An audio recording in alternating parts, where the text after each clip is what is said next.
Welcome to this explainer. Today, we're taking entrepreneur Dan Martell's 14 rules of money and condensing them into a powerful 5-step master playbook designed specifically for anyone who is just starting out in their career. So if you're young, if you're ambitious, and you're wondering how to actually build lasting wealth instead of just chasing a paycheck for the next 40 years, you are in exactly the right place. Let's get into it. Okay, before we get into the heavy-hitting strategies, we need to confront the invisible scripts that hold so many young professionals back from early success. Ask yourself this and be totally honest. Do you secretly believe that getting rich requires greed? A whole lot of us subconsciously do, and we're going to unpack exactly why breaking that specific mindset is the absolute first thing you have to do if you want to build a truly successful career. So here's our roadmap for today. We're taking a scattered list of financial tips and turning them into a sequential climb.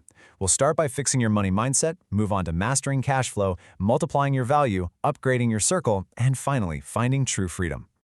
Let's kick things off with step 1, fixing your money mindset by overriding those old internal scripts. We have to start right here in your head, because as Martell points out, most people don't actually have money problems. They have mindset problems that just happen to be reflected in their bank accounts.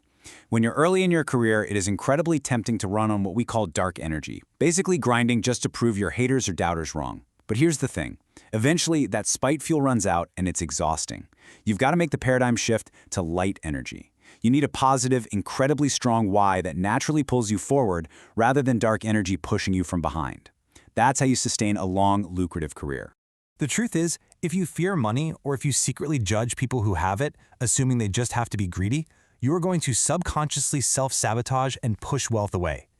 Ayn Rand famously said that wealth is the product of a man's capacity to think. You literally have to invite money into your life by believing you actually deserve it and understanding that wealth is simply a tool used to create immense value for other people.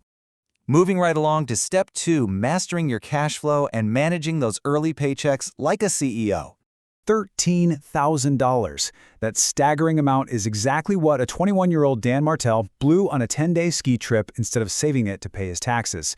He was living that classic YOLO lifestyle, the literal second the money hit his account. It's a painful story, but it's a vital lesson for your early career. It is absolutely not what you make, it is what you keep. You have to act your wage. So how do we avoid that kind of lifestyle creep, or worse, bankruptcy? By strictly structuring your early income around the 50-30-20 rule. 50% covers your absolute needs, 30% goes to your wants, and a strict, non-negotiable 20% goes straight into savings. You have to master delayed gratification. When you get that first big promotion, skip the impulse to buy a brand new BMW. Keep your overhead low and reinvest that extra cash. The big takeaway here is to run your personal finances with the exact same rigor as a corporate profit and loss statement. You are the CEO of your own life, right? And every smart business has a disaster recovery plan. You need what Martell calls a ripcord budget. This is a fully liquid, 6-month cash reserve. That way, if you lose your job or the economy suddenly tanks, you can weather the storm completely calm while everyone else is panicking. All right, step 3. Multiply your value by paying yourself first to buy back your time. This completely flips how you view the relationship between the clock and your wallet.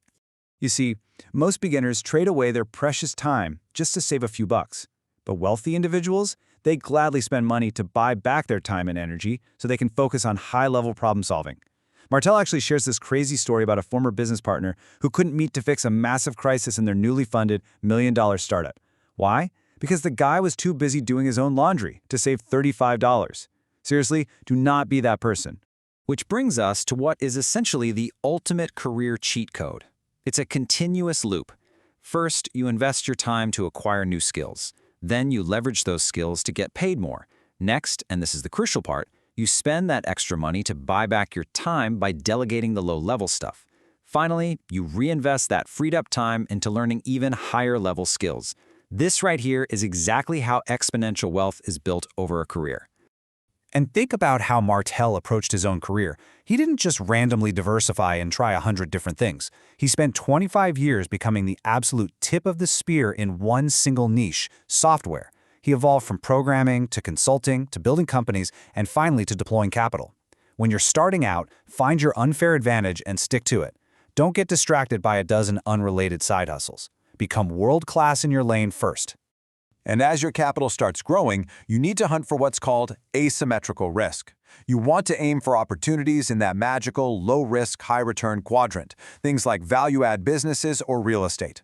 These are sweet spots where your downside is securely capped, but your upside is virtually unlimited because you are actively getting in there and adding value. To put asymmetrical risk into perspective, let's look at the legendary investor Bill Ackman. He made a calculated $27 million move that, entirely legally and ethically, turned into a $2.7 billion windfall. Training yourself right now, early in your career, to spot these low-risk, high-upside opportunities is exactly how the wealthy compound their money. Let's jump to step 4. Upgrade your circle and raise the tide for your team. Because as you climb, you'll quickly realize you cannot reach the summit alone. Making serious money requires a powerful team. There's this fantastic quote from Cameron Herold that sums it up perfectly. What if you train them and they leave? What if you don't and they stay? If you're letting insecurities stop you from investing in your people, you're going to end up surrounded by underperformers. And guess what? Those underperformers will drag down the standard and eventually drive your top talent away. A rising tide lifts all boats. And the exact same logic applies to your personal network. Have you ever done a friend inventory? Do you know the saying that you're the average of the 5 people you spend the most time with? Well, it's actually deeper than that. You're the average of the 5 people you let influence you. As your career accelerates, you have to audit your circle relentlessly. Cut the anchors holding you back and surround yourself with people who naturally push you to play a much bigger game. Finally, we arrive at step 5, finding true freedom by realizing money is just a tool. This is the ultimate phase, where you realize hoarding cash was never the goal, and money itself was never the finish line. Let's talk about the velocity of money. This is the principle that capital is essentially energy. It's meant to be deployed, shared, and invested, not shoved under a mattress. Hoarding cash just signals a scarcity mindset to the world. But when you circulate money into the economy, investing in yourself, your team, your business, it creates kinetic energy and sparks new opportunities. And honestly, giving back yields the highest returns of all. Financial freedom means absolutely nothing if you just drift aimlessly once you achieve it. Henry Ford said money is like an arm or a leg. Use it or lose it. The entire point of life is fulfillment. It's feeling useful. Money is merely a tool. Think of it like a fork used to nourish that life. Whatever you do, don't make the critical error of letting money become your master. Keep it in its place as your tool.